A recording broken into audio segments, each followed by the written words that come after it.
ઈ જ જેસલ ને તોરલ વાયક માં ગયા, રસ્તામાં પ્રસંગ બન્યો, તોરલ ને ગાડીમાં બાંધીને લઈ ગયા, તોરલ મુર્શિદ થઈ ગયા હતા. અને આખી ગત બેઠી હતી, 12 બીજના ધણીનો પાઠ હતો અને ગત આખી બેઠી હતી.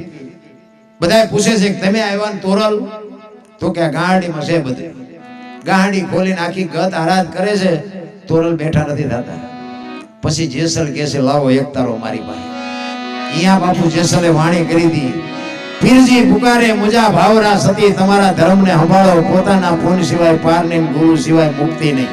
જો ભજન એમ નામ બને જ નહીં, એટલા માટે જેસલની ઈ એક બે કડી ઉગાડી.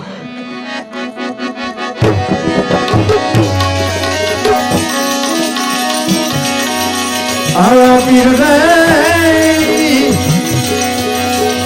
એ પુકારે મુજા મુજા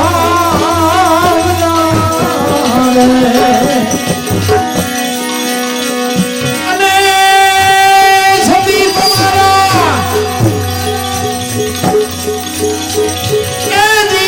ધર્મને ભાઈ સંભાળો રે.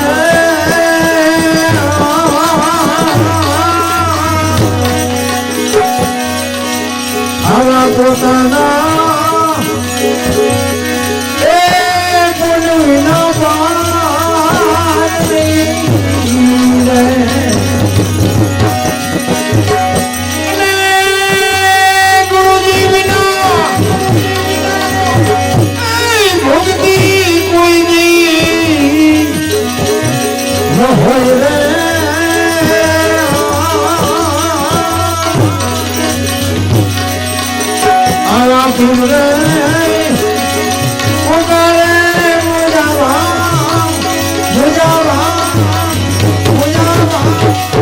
સતી તોરલ ને જાડેજા કહે છે, પીરજી પુકારે મુજા ભાવરા સતી તમારા ધર્મ ને, જો શબ્દ ઉપર ધ્યાન આપજો.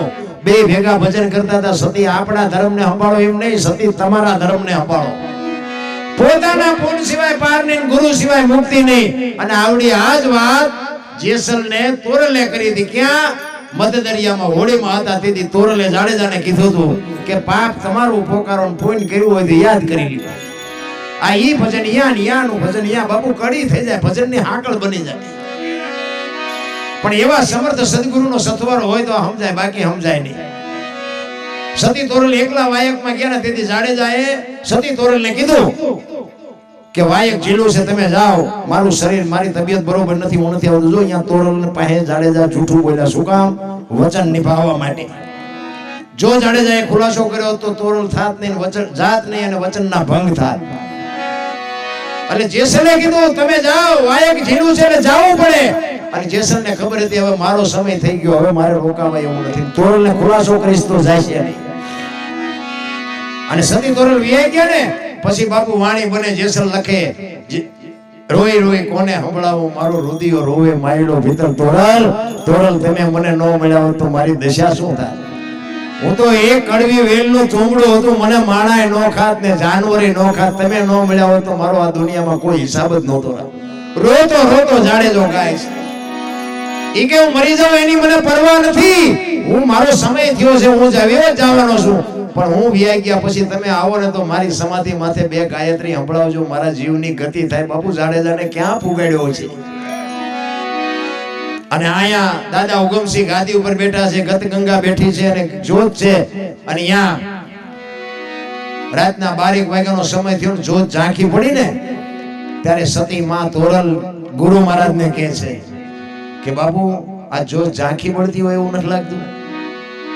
ત્યારે ગુરુ મહારાજ કહે છે કે આપણા ગતનો ગોઠી કોક બ્રહ્મમાં ભળે છે, એ બ્રહ્મમાં ભળે છે એમ કીધું. તોરલ ઊભા થઈ ગયા. હો ભાઈ, ઈ કે બ્રહ્મમાં કોઈ ન હોય, જેસલ જ હોય. જેસલે મને અંધારામાં રાખી ચોથા રાસવે. બાપુ સતી તોરલ અહીંયા રોવા માંડ્યા. વિચાર કરજો, ક્યાં ઘોઘા અને ક્યાં અંજાર, કોને કીધું? તેથી ફોન ની ક્યાં વાત કરો છો? વાહન નહોતા. કોને બાપુ અહીંયા સંદેશો આપ્યો? આનું નામ ભજન. ઈ કે જેસલ જ હોય, બીજું કોઈ ન હોય. આખી ગત બાપુ ઊભી થઈ ગઈ કે જો જેસલ જ હોય તો અમારે ધ્રુપે આવવું પડે. અને તેથી રસ્તો નથી, રાતનો સમય છે, રસ્તો હૂકતો નથી ને બાપુ. અહીંયા વાણી બને, પાદરની પનિહારી પૂછું મારી બેન, માર્ગ બતાવો અંજાર શહેરના. બાપુ એમ નામ ભજન હોતો તો અત્યારે દુનિયા બધી બુદ્ધિના ખટારા ભરી લે એટલી બુદ્ધિઓ છે.